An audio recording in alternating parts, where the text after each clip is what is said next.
It's just that simple. First of all, major props to my man Mark Stein for getting the interview. He's doing an exceptional job covering the Warriors the way that he's done. Always proud of the work that he does. And Kevin Durant, to be fair, may be absolutely right as it pertains to that little nugget that he's pointing to. But the reason why I say he's passing the buck is because he's trying to use that point to generalize from a macro perspective in regards to what the media is trying to do. Exactly. The media ain't trying to do a damn thing, Kevin Durant. You did it when you left, and you didn't even have the decency to see him face to face, man to man, and tell him. Or, for that matter, pick up the phone and tell him. You decided that he was going to find out like everybody else found out with the news. And that's what put Russell Westbrook back. So understand, let's put this in perspective. And it's very, very important that we understand this. Because it's not like Kevin Durant, this is not the Kevin Durant that we know. He may not have been intentional in doing it. It may have been very, very hard for him just to look this guy in the face that he called his little brother all of these years and say, I'm leaving. But the reality is Kevin Durant's actions left Russell Westbrook hanging. I'm not talking about Russell Westbrook playing without him. I'm talking about he left Russell Westbrook hanging in terms of Russell Westbrook answering a bunch of questions as to why Kevin Durant left. For months, people were saying to Russell Westbrook, he left because of you. You still got people to this very day, including people on the Warriors who will remain nameless, who sat up there and said that man knew he could never win with Russell Westbrook. Russell Westbrook's too selfish. Russell Westbrook doesn't want to pass the ball. Russell Westbrook wants to be the alpha male on the team. Kevin Durant ain't down with that. He wasn't going to win, blah, blah, blah, blah, blah. This is what they said. So you put the character of Russell Westbrook under a microscope as if he were responsible for one of the top two greatest players on the planet departing from the Oklahoma City Thunder. That is what Kevin Durant did. He did that with no regard for how it would impact Russell Westbrook. We're just lucky that Russell Westbrook has been so professional that he has handled it with very little fanfare in terms of the quote that he's willing to give. But Kevin Durant, good person at all, great basketball ambassador, one of the top two players on the planet, that same Kevin Durant that I could sit here and praise till the cows come home, left his brother hanging. And you don't do that to your brother. That's what Kevin Durant did. So he can hide behind the media all he wants to. And he might be right with this little nugget right here in terms of that specific question and the quote about the selfishness and all of that stuff. But from a macro perspective, he's trying to blame the media for stuff that he is responsible for. Kevin Durant did that. Nobody else. So we largely have the same thing to say on this topic. Sure. I mean, when Durant says there was, they're trying to get in that space, the media is trying to get in that space, KD, why is there space there in the first place? There's space there in the first place because you left him high and dry when you left town. There's space there in the first place because one of the reasons you left, as I said at the time, the kind of mythology of hero ball that came from the Michael Jordan era is that, who's going to take the last shot? Who's going to be the so-called closer? And on the Warriors, it was pretty obvious that the guy who took the last shot was the open man. And that's the kind of basketball Durant wanted to play. He didn't want to play hero ball. He wanted to, if he's open, he'll take the shot. If Steph, if Clay, if Draymond's open, they'll take the shot. That appealed to him, and that is a less selfish way of playing. There's no getting around that. I'm sorry, go ahead. I want you to finish your point. And so when he's asked about the Warriors, they play very unselfishly. Steph Curry, as I keep mentioning, sets off-ball screens. How many superstars do that to the extent that he does?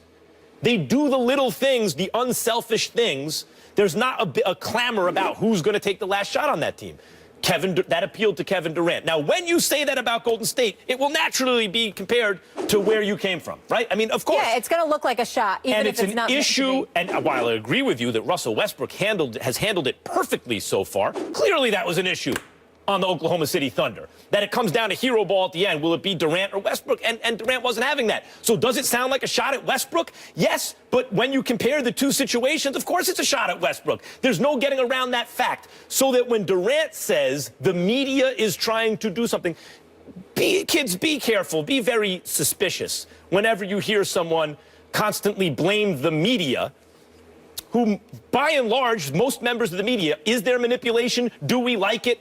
all of us in the media went, oh, KD said selfish. He said unselfish about his team. Does that mean he said selfish about Oklahoma City? And we blow it up, sure. But the vast majority of people in the media are just hardworking, doing their jobs type people. This is and true. it looks weak to blame the media. It looks incredibly weaker when you're clearly and flagrantly the culprit in it all. Let's rewind the clock and just narrow it down. We're about to have some champions up in here. About to have some champions up in here. And I can't wait to talk to them. And it may not be about this, but we're going to talk about what the ingredients of a champion is, okay? Now, this is not football, which is far more complicated, and as far as I'm concerned, a greater team sport. In basketball, individual greatness can propel you to astronomical heights. We are talking about a Kevin Durant who is clearly top 2 in the world. You sit there and say, oh, they love the style of play of the Golden State Warriors or whatever the case may be. They were champions who were runner-ups in the finals, who were down 3-1 against you, came back and beat you, and you departed to go and play with the team that beat you. I'm sorry, I'm not ignoring that. I'm not ignoring the fact that you chose to go to the team that beat you when you were the individual that possibly cost them the trip to the finals. It was Kevin Durant, not just Westbrook.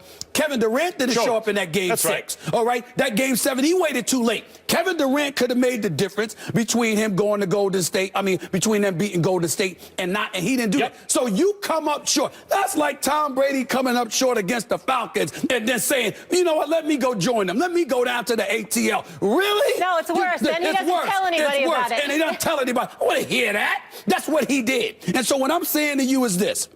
When we look at Kevin Durant and we want to compare him to LeBron, and LeBron left Cleveland. I don't compare him to LeBron. I'm saying he left Cleveland for Miami. He didn't tell anybody. That was personal stuff going on.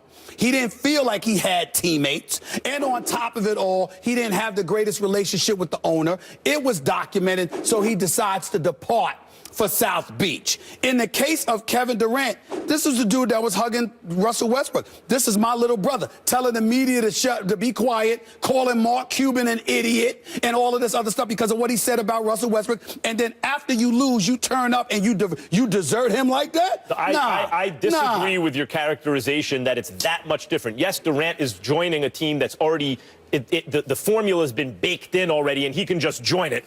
And that's different than putting a super team together, as LeBron essentially did in Miami. However, the big picture is LeBron said he wanted to go to a place where he could win as many titles as possible, and didn't just go to Miami, but joined Chris Bosh. Stop that. Going to Miami. Don't compare the two. It was basically the same thing. Don't compare the two. It was a superstar looking for an unfair talent advantage in order to win a championship. I've covered the NBA. Basically the same. I've covered the NBA for 20 years. Can I get the last word on this? Of course. LeBron departs for Miami. He, Wade, and Bosh never, ever played together until they arrived. Kevin Durant joined a machine.